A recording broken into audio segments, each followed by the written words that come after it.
nice. Hello and good day, eh?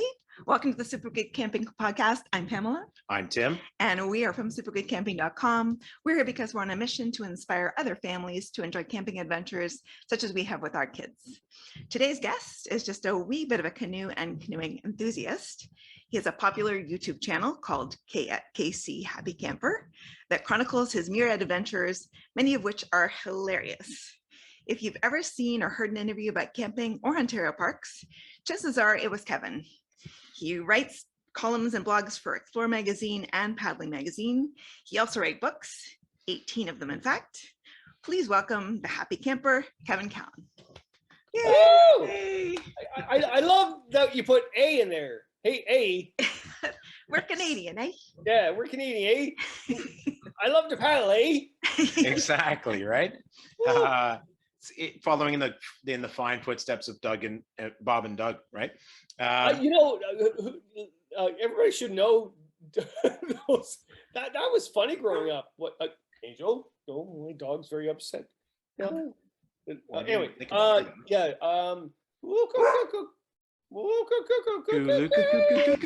Exactly. Angel, we're fine. I'm on a podcast. Very important. Farley thinks when it's time, our puppy, when it's time for scratches, it's time for scratches. I don't really care what you're doing, but I have to go to the washroom. No, scratches. Yeah. Dogs are very self-interest. It's terrible. They are, but they're good fun. So thank you very much for coming and taking the time out of your wickedly busy schedule, especially now that you're done with school, because I know you're headed in the backcountry somewhere. It happened today. I was actually quite excited. Actually, I had a great bunch this semester. I always do, but they were fantastic. They're all messed up, but they were fantastic. Lowest mark was 97%. 97. Oh. These are kids that never were going to finish high school, probably go on the street, probably go to prison. 97%. They knew their trees like no tomorrow, and it wasn't just memorization. They're just it was so cool. They gave me gifts. We got pizza. We went out in the woods and got swatted by mosquitoes. It was good. It was a good day. It was a really good day. Yeah. Very cool. You must be proud. Yeah, it was a really good day actually, and the colleagues I work with, because it's just not me, right? I just teach them the species ID. So we got a counselor, we got a teacher, whatever, and I just come in and like, okay, here's the trees. But of all the years I've been teaching, I've never had any negative colleague. Like whoever takes that job has got to be there because they want to be there. Because really, they could just. I mean, I'm part-time, but they're full-time. They could just take a normal job, but they don't. So it was good. It was really good. Yeah. I'm glad. You can tell. I've been in the woods all day. I'm beaten alive. The mosquitoes are out, by the way. Holy jumping. Well, here in Toronto, they're not, but I've heard. I keep hearing nasty black fly things from people. Bad yeah. I don't know why the black flies are bad. Well, the water level was high, so in the rivers, so that makes sense that they would be bad. We need a really, really hot. I hate the heat, but we need a really hot few days to burn them off. So, yeah, I was in Algonquin last week, and first of all, the black flies are bad, but also going with Speedo Man. I have B-roll that nobody should ever see of that man. Nobody will ever see. Excellent. It's just wrong. It's just wrong. B-Man and Andy are my favorites to hang with you. I love watching your videos. You know what's really cool about those two guys is that they're not my neighbors now because I moved up to Bridgenorth, whatever, but they were my neighbors. That's how I met them. They both were my neighbors. Hey, how you doing? Helped them work on the fence, whatever. Hey, you canoe? Oh, I canoe. No, you fish? Oh, I can fish. And that's the alarm saying I should be on your show. Oh my Lord. But it was so nice to actually know just random people for no other reason and just find out that they're really funny and very passionate about being out there as well. And I'm really grateful to have friends like that. First of all, Ashley is a really good friend because he has no concept of the canoe world whatsoever. He's not on social media. He doesn't even know he's known as the Speedo Man. Like he knows none of this. He just wants to go out fishing because he works at a factory and makes wire. And he just has fun going out with me. He could care less when I put the camera on. And then Andy, he's a manager for species at risk at the MNR. He's a very serious man at work. I didn't know that, but and yeah, he just wants to go out there, and he's the red. No, what's the skeleton guy? Oh, not red. Red Skeleton. No. Red Skeleton, yeah. He is the comedy. But I went to his work once, and I gave him a presentation, and I showed videos of him, and his entire staff were like, "What?" Because I guess he goes to work very serious with a tie, and yeah, it's really funny. I never would have figured that, because he's hilarious. Yeah, I think Wilderness does that to us. It brings out our true character. There's no facade out there, and it brings out our relaxation, our And the last video, I think, kind of proved that. I was wondering why so many people were watching the last video, because it's a good video, but it's got a lot more views than my others.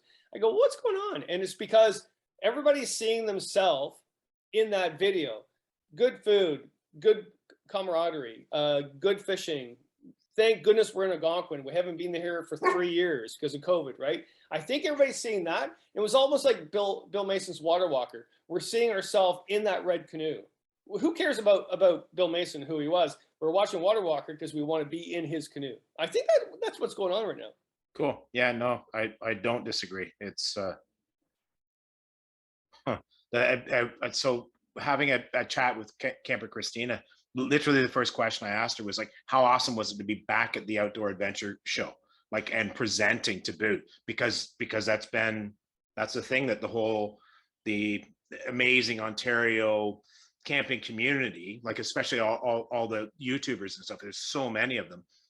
You guys all get together, you all get to do that meeting and see each other and have a yak and blah blah blah, and it's been missing for 2 years. It was the Toronto show, to be quite honest, was a love fest for YouTubers. It really was, and social media people. And I'm not saying that as a negative thing. No. And because you think about it, and you think about even my life, usually in the springtime, and I've done this for years, I do a tour. So I start in February and end around this time of early June. And I do 45 to 50 shows, US, Wales, England, Canada, across Canada. I do all these shows. And then that all stopped. And then I did it on social media, which was good for a while. And then after a while, it's like, oh, I think people are getting bored with this. And then that Toronto show was my first time on stage for 3 years before everything got shut down. And it was just 5 minutes before that, I thought of that. I went, oh, I'm on stage. I haven't done this for 3 years. I'm going to vomit. And it was fine. Everything worked out fine because I really had a blast doing that. And it proved when I was driving home, I went, this is proof that the live show is better than the social. I get the whole social thing, but and that's what we had to do. We had to be creative, but being on stage in front of real people, real paddlers, real passionate people, and especially other people in the market. Oh, dog, come on, settle down. To be with my colleagues too, especially, right? And to see how many young people were there, and young YouTubers, and young bloggers, and young passionate people, that means a lot to me and a lot to my generation, right? Because I remember years ago when I started doing a bunch of things, and a bunch of very pompous paddlers like, oh, canoeing is done, it's dead. You know, these young people don't care. It's like, go to hell. And then to see what happened at the Toronto show, boom, they were wrong, absolutely wrong. Well, Christina said we weren't sure if anybody was even going to show up, but she said it was great. Yeah, and I don't want to sidetrack, but I totally agree. Like, there's so many more young upcoming, in particular in the YouTube and the Instagram world, but they're passionate. Tents and Timber, your little video when you were at the show and you kind of got everybody in a big pile, and then you spun the camera around and everybody went woo. They were you had them and they were totally blown away that you even like knew that they were YouTubers and stuff. And I'm like, but you guys do great stuff. You're young, you're upcoming. Why wouldn't we be paying attention to what it is that you're doing? Because it's something that we all love and that we're sort of, I don't know, protective of, and we want to enthuse kids. Sorry, kids. Anybody south of 40 is a kid to me. We want to enthuse kids to get out there to do those things, right? Yeah, but they are getting out there, and I think it's really great. And also, like, I do hear, oh well, these YouTube adventurers and they're narcissistic and whatever, and actually some are, to be quite honest, they are. But I have my fan base I love watching. I literally can't wait to see some of them, and I sit down, I'm very excited, and everybody goes, "Really, you?" I went, "What? Because I'm old? What the hell's wrong with you?" Like, because what's kept me going is, so I teach young people and I have to keep them inspired. If I don't keep up with the times, I'm done, right? And they've helped me along the way, to be quite honest. And today I finished my class. We watched some videos about going out in the outdoors, and they're all pumped, they're all excited, and they listed off all the people that they watch on YouTube, and it was all young people, right? And those outdoor adventure people that some people knock. And I do got to say, there are some that are narcissistic weirdos that should not be on YouTube, and they should really think of what they're doing. But the majority are not, and I think that's really important. I'm blabbing a lot. You can tell I was outdoors all day. It's not a bad thing. All right, so let's head back towards. You're one of the most recognizable faces publicly certainly of the Canadian camping and canoeing community. I just mentioned recently. You do some worldwide stuff, which is very cool. Why do you do it? What's your end goal of like that's a lot of work, man. Why? Yeah, well, how I do it is because I'm hyper. I mean, and also I'm the calmest. I have 3 older sisters, and I'm the calm one. So I have a wedding this Saturday. My sister's daughter's getting married, and all the Callans are going to be there. And my daughter was telling my partner Christine, she goes, "You do realize that Dad is the calmest of them all?" And she goes, "Oh my God." Yeah. So I need to be doing something so that can get. But why I do it? Ever since my youth, to be quite honest, I wanted to make a change in the world. That sounds really sappy. It really does. But I always wanted to make a difference. I always deep thought everything. I said, okay, well, if the world comes to an end, at least I try to do something, right? I've always believed that if we reconnect with nature, because we're all from wilderness, we're all from it, we're all born from it, every culture, or unless we're aliens, whatever, but we're all born from it. If we can get people back to wilderness and reconnect with it, then when things go bad and we need to save it, they'll want to save it because they're connected to it. If they're not connected to it, they don't care. They just want to make sure their internet works during a massive thunderstorm that just happened a couple of days ago, right? Yep. Which is really interesting. All that happens. Like I saw that happen a few days ago here. Like, so there's a bunch of people. We all gathered. I was making coffee on my camp stove because the power was out. Everybody knew that I was the camper, so they'd get coffee from me. Yep. But other people were like zombie world. They were yelling at everybody. They were getting angry because there was no gas. This is actually half a day into the storm. Not 2 days, not 3 days. A half a day. They couldn't get groceries or gas, and they were yelling and screaming at everybody. And I was like, wow. If I was in the woods, I would care less if the storm happened. It was brutal. But after 5 minutes, I'll be like, okay, well. Okay, moving on. Yeah, so I don't know. I think I'm blabbing again. Sorry, I don't know. A long day. But the idea is to why I did this is to reconnect people to want to save it. And Kirk Whipper actually helped me focus because I was scattered a lot in my youth. I was doing all these jobs trying to do that. Kirk Whipper, the founder of the Canoe Museum, he came to me and during one of my presentations, he goes, "My God, you're hyper. Oh my God, you're like, oh." And he goes, "You got to focus." I went, "Well, how would I focus?" He goes, "Number one job is for you to get them out there. How are we going to do that?" And that's why I started writing guidebooks. That's exactly why I started writing guidebooks, because guidebooks would get them out there. And those guidebooks, if you read them, sort of have, hidden messages about why you want to be out there. It's not really about going from A to B. If you read my guidebooks, it's about the importance of going from A to B. The book will get you there, but their messages are far beyond that. So, yeah, no, for sure. One of my favorites is Once Around Algonquin. While I'm not up to the meanest link, Yeah. No, don't do it. It's the stupidest trip I've ever done in my So life. that's the thing. I'm slightly younger than you, and I'm well aware of my limits. Not a chance. No, And don't do especially it. after doing that, reading that. Yeah, no. But great story nonetheless. Like I really, really enjoyed it, and I could see where somebody who was foolish enough to test themselves, they would be like, yeah, that's a great idea, and they would go out and do it. Younger, more fit people. Well, I mean, we got criticized for that whole trip, but I'm not holding anything back of why I did that trip. I mean, I did not do it as a race. I actually, hats off to the people who do it as a race. So I'm not knocking them.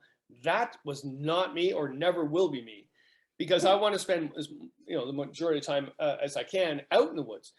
But there's a few things behind the curtain that people didn't know what was going on when I did the trip. One is my buddy and I turned 50 at the time. I was doing a lot of shows. I was traveling a lot, and it was during January, February, where you have these great ideas during January, February, because there's no black flies, no mosquitoes, there's no like you have this. Oh, I can't wait to do this. And then reality, like, so I had this idea to do the meanest link. I thought it would be a good storyline. CBC Radio that I do some work with, they thought it was a great idea. These two 50-year-olds. My buddy Andy didn't even look at any of the emails. He just said, well, just pick me up, because that's what you always do, because he always did do that. He had no clue what all these books I've written, and he's been with me. He's like, whatever, Kevin. But on that trip, like he had knee surgery at the end of it, like he actually didn't tell me for a year later. But also what was going on was my wife at the time, for many years too, wanted a separation, but nobody knew. And I just needed to get the heck out of Dodge to rethink. And it was willingness that soothed my soul. And during that trip, those long portages meant nothing to me at that time. Poor Andy, it did. It hurt him to hell. But to me, I could care less because I needed to be out. Either that or talk to some psychologist or go off and do the meanest link. So I did the meanest link. And then he didn't know that, even though at the time that I was going on. And later on he did. He goes, oh, I get why you did that trip. So, yeah. Nature therapy. Yep. It's not a bad thing. Two more questions, then I want to talk books. So what are your plans for this year? Do you have specific itinerary? Do you have like 47 trips planned? What's your plans for 2022? Yeah, lots of plans this semester. My God. You've not even a full day out of school. Yeah. So I work for myself. So I teach part-time at the college. Been doing that for 34 years. So basically when I finish a contract, I'm done. I don't even know if I have employment at the college until they call me in the fall. So, which was always good and bad. For my paycheck, really bad. I mean, at the college, I'll make $24,000 a year teaching those students. Right. Full-time people make $120,000, right? Or $80,000 minimum, right? Financially, that was probably the stupidest thing I've ever done. I should have been teaching there full-time. But when I was teaching there part-time, I was able to go out and write during the summer. So I worked for myself. As a Canadian writer, just so everybody knows, $12 a year. It's not good. Yep. You make 8% royalty on a book, right? 8%. So that's not a lot of money, right? But I knew that going into it. So it's no surprise. So, but it always gave me a reason to go out. You always need a reason, because you'd be sitting on the couch, you're like, oh, the bugs are bad, it's a heat wave, and also so my reason this year, or this season, they're going to redo the top 60 canoe routes, and I've done a lot of redos for the main publisher, because books are selling really well because of COVID. Everybody's going out in the woods, right? And so they said, can you do top 70? I went, yeah, I could do that. And could you have it done there? Yeah. So I have to redo that book, because it's almost sold out, by the way. And they said, we need it by August 19th, the 10 routes. I was like, what? What? like it takes me probably about 2 years to write a book, right? So I was like, I can't do that. And I went, yes, I can. So I finished work today at the college. I head out next week, and June and July, I'm basically in the bush doing those routes, and that's a reason. And it's funny, Andy and Tim and all them, they usually go and they like planning because they have normal lives. And I actually told them the other day, I went, guys, here are the dates I'm going. If you want to go, follow my car and we'll go, but I'm not waiting for you because I have to do this book by August 19th. So that's kind of cool. So I'm doing the west bay of Lake Nipissing, the whole shore of Lake Nipissing. I think that's a really cool route that I did years ago, but I want to redo again. I'm going to circumnavigate all of Lake Temagami, even though it's a busy lake, but it's a really good route. I don't know if you've done that before, but the entire circumnavigation of Lake Temagami. I'm doing some inland Temagami. I'm doing a whole bunch of places. Yeah. Cool. Our youngest just got an offer from Ontario Parks to go to Martin River and Finlayson Point. Oh, those are great parks. Martin River especially. Yeah.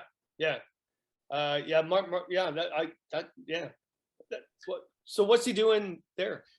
Who knows? Park ranger. Yeah, like I'm sure he's gate or pressure washing. Yeah. The comfort stations and stuff, but that goes with the job. Yeah. Who cares? Get out there. Their entry points for Temagami, which is that's amazing stuff. Yeah. And he's away from staring at his phone all day, so I'm good. Yeah, that's good. And he'll also tell you that the pay is crap through Ontario Parks, but the experience is awesome. So and I got to say, like all the jobs I've had in the outdoors, the pay was always crap. Why was really good is that you meet the people that you really like to meet because they know the pay is crap. They're not there for the pay. They're there for the experience. Yep. Out of curiosity, ballpark, how many camping days a year do you do? At least 60, or I get very upset with myself. So since the very beginning, 60 nights or more, or don't do it. Yeah. Cool. I'm very envious. That's my dad is, man, I don't even know how old he is now. I'm going to get in trouble for that. 70 something. And up until about 4 years ago, that was his target for ski days. Because he's a ski junkie. Yeah. Cool. Yeah, well, in the heyday when I did those guidebooks, I still do the guidebooks, whatever. It sounds like a freaking Loverboy band, whatever. But the idea of the heyday, I would go up north and I would have those barrels, which we now know, but back then nobody knew. But I would dehydrate meals in the wintertime, and I'd have a series of barrels in my truck at the time, and I would do one 10-day trip. I'd do the Still River, flip my barrel, do the Chapeau de Macasenda, flip the barrel. So I would, when I was working on those, and then when my daughter was born, she'd come up with me, and she was doing all those trips when she was just a wee little girl, and it just was a life at the time. So it would be tough not to do that. And it also gives me reason, like I need to be out for 60 days, and then in the wintertime I get real and say, okay, pull your socks up and make some type of living. So yeah. You know what? I'm so glad that you have the opportunity to do that, to live that lifestyle, and that it works for you. That's amazing. Yeah, it's not for everybody. So yeah, but it was good for me. Cool. So you mentioned that the top 60 is going to get a new right. Was it the Killarney in French that's getting another edition as well? Yeah, so that's out now. So the first edition went out a print, and now it's the second edition's out now. The second edition of the winter camping book. Yeah, so that's old. The new one's out now. It's got a bunch more routes in it, updated, whatever. But that's a sign of the time, which really, you guys, your audience would find this really interesting. The publisher, the owner of Firefly, like he doesn't camp, whatever. And I don't really talk to him. I talk to the designers and the editors, whatever. I don't really know the owner of Firefly. Right. And he sent me a handwritten note, like a letter. And he said, "Why are your books selling so well right now? They're all going out of print." And the one especially is the Lost Canoe Route book, which he doesn't know if they should redo. And went, well, people are like going nuts trying to get that book. He goes, why? Why are they doing this, Kevin? I went, because of COVID.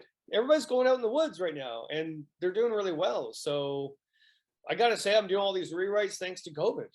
Not that I like COVID, but yeah. No, but it certainly has shaken up the camping world. I mean, for me, I'm a lunatic planner. I book them 5 months out, and I don't do the 5 months in 28 days. But boy, was it a challenge to book 5 months out for the last 2 years because everybody else figured out the loophole of the 28 days, and there's so many people booking. It's just been insane. Yeah, and that's a yin and yang. That's a double-edged sword, right? So I all my entire life I've been trying to get people outdoors. That's my entire career. I don't know how many radio shows, how many TV shows, how many podcasts I've ever done to try and do that. All I had to do is wait for COVID, right? So yeah. Yeah.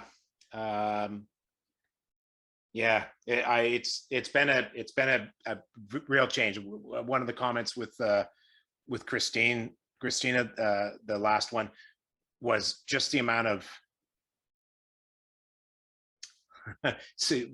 the amount of campsites you got to and went, oh, somebody who doesn't know about backcountry has been here.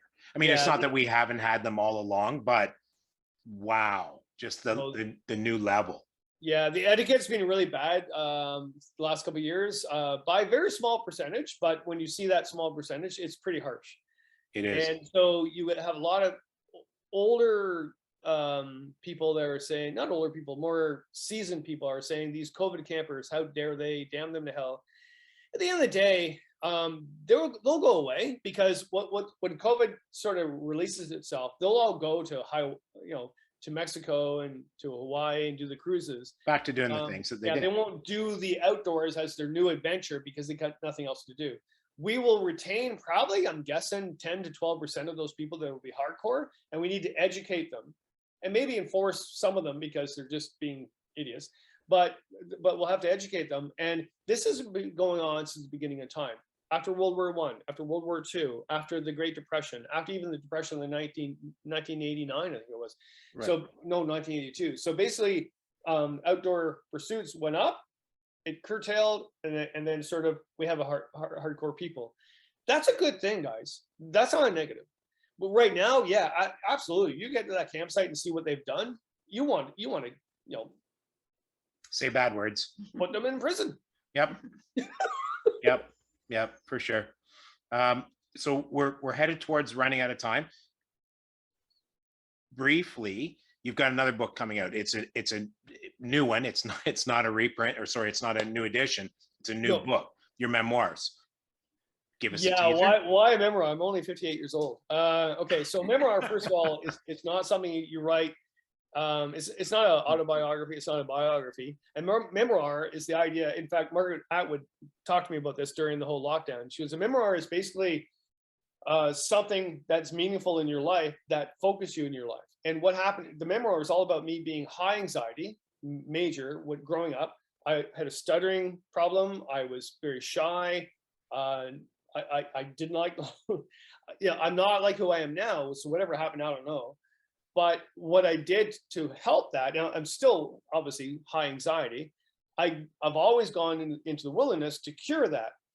So the book is based on my career since a kid until now, of all the ways I figured out how to go in the woods to cure my anxiety. So it's another bend in the river. And it's all about, basically, the whole memoir is about going and continuing as opposed to thinking of the past. So it started off just to be a bunch of wilderness essays I was writing during the pandemic, and I couldn't write crap during the pandemic. I even Margaret Atwood was in the green room with me at CBC Radio, and I said, Margaret, I can't write anything. She goes, well, you should be able to write lots right now. I got nothing. I tried, and but then when I started going canoeing again, I came back, and in 2 months I wrote it all down, gave it to my editor. And she said, oh, you just wrote your memoir. I went, what? No, I didn't. She goes, yeah, this is a memoir. What, you just wrote it? So it's self-published. And I know we're running out of time, but I'll give the whole rundown of self-publishing because a lot of people are questioning about this. So I've written 18 books on, 17 books with Firefly, which is a large publisher, largest in Canada. And then when I did Once Around the Algonquin, I wanted to do something separate on my own because Sandy Mowat, which is Farley Mowat's son, I worked with him at CBC Radio, and he goes, Kevin, you should self-publish. I said, well, I don't want to self-publish because self-publishing authors aren't really authors. He goes, yeah, that was 10 years ago, Kevin. Things are progressed right now. And he goes, you do everything possible for that publisher, and you make 8%. So when I self-published the Once Around Algonquin, I was making 70% on that book. That's a huge difference, right? And so I decided to this book, because nobody else would publish it. It's just a memoir of Kevin Callan. Like, who gives a darn about that, right? So I'd rather do it my own. But what was really nice is I know all these people in the past that are helping me out. So I hired a really good editor that's edited all my other books from Firefly. I hired them separately. I hired a designer separately. I know them all. They're really good friends. And it's good to be being old and knowing all these people as really good friends. Yay. I'm glad. I had concerns about you publishing a memoir. It's like, why is he doing that? Is he easing his way out of the public life? Because you're probably, certainly for my money, you're the most public face for the camping, canoeing community, certainly here in Canada. Seriously, anytime you hear an interview about Ontario parks, camping, canoeing, you name it, on CBC, on CTV, I'm sure I heard you on CHCH at one point, seen you on, it's like you're the guy. So you do, again, for my money, you do so much education for those that don't have as much of an interest in it or aren't as serious about it. You put that out there for them. So I would be very sad if you were going, well, maybe I'm just going to chill a little bit. Oh, I'm not chilling at all. No, this memoir is not a chill thing at all. In fact, I've already got 3 books on the go right now. It was just a cool idea. And I don't know, I just wrote it. I think at the end of the day, if anybody's out there saying, I want to write a book, just write it and then try to publish it. Don't say, well, how do I publish a book? Well, just do it. Like, it sounds so friggin' cliche, but just friggin' do it. And people will say, well, it's a lot of work. Well, I can't help you there. If you say it's a lot of work and you can't do it, I can't help you. Yeah. Yeah. So it's one of those things where if you have passion for anything in your life, you will make it happen. Just do it. Yep. Yeah. I hear you. All right. Well, I think two little bits I wanted to add. Okay. One was, I so appreciate your candor about your personal struggles, that you interweave that in with your book. I thought it's so great that you're open about stuff like that. It helps other people with mental health issues or with their anxiety or their depression or whatever it is they're trying to go through. Second thing was, when we had to go virtual, I'm a Beaver Scout leader. When we had to go virtual in the pandemic, I was trying to engage Beaver Scouts who are like 5 to 7 years old, and trying to get them their badge requirements. And one of them was they had to identify wildflowers. And I thought, well, how am I going to teach them wildflowers? And sure enough, I found a Kevin Callan video with you and Kyla, I think, was in it with your dog.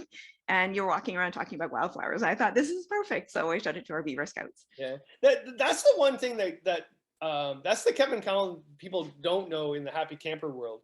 Because what I teach at the college, my students have no clue that I'm the happy camper, because it doesn't matter, right? It's because I'm a past forester, past fish and wildlife. So I do all those ID things. That's what I do as a job. And I know the species. So during the lockdown, I went, well, I might as well go out and do the ID, teach my students, but also put it on my social media for other people. And everybody goes like, I didn't know you knew all those trees. I was like, yeah, whatever. Like, this is kind of part of how I was getting into it and stuff. Yeah, it's kind of a split world, right? It really is. And also the main thing, just for I do not let the college use my happy camper, because I learned long ago that the administrators would say, well, famous happy camper works here. I went, no, you pay me $24,000 a year here. I'm part-time. You treat me like crap. Not my colleagues, but the administration. You're not using my name. And I had to be smart with that. And I know I'm going off on tangent with that, but there was a day where I grew up and said, you're not doing that. I'm here because I'm teaching tree ID. That's what I'm good at, not because I'm this guy. Social media celebrity, whatever. Yep. Cool. Well, we are right at the edge. Thank you again so much for coming out. This has been a riot. If you're at all interested, we'll absolutely have you back. Just to yak. Who cares? We love to. Yeah, I think this is so great. I think you guys are doing an awesome job, and you're looking good tonight. Look at that. Thanks, Kevin. Thanks so much for coming out, man. Thanks a lot, guys. Appreciate it. Take care. Have a good night.